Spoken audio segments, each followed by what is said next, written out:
Hey, this is Tim with Launchmatic. I will show you how to upload and use localized app screens.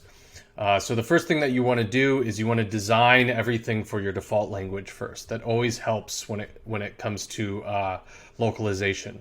And you can see here that my default is English, and I've also added and localized for Japanese. But now I want to replace this screen with a Japanese screen with Japanese text and people in it. So the next step that I'll do once I've added the language is I'll go to App Screen, click on Manage App Screen, and you'll see that in this dropdown, it'll showcase the different languages that you've added. It'll only show the languages that you've already added, not the other languages. So I'm already on Japanese. I will upload my Japanese screen. It's right here.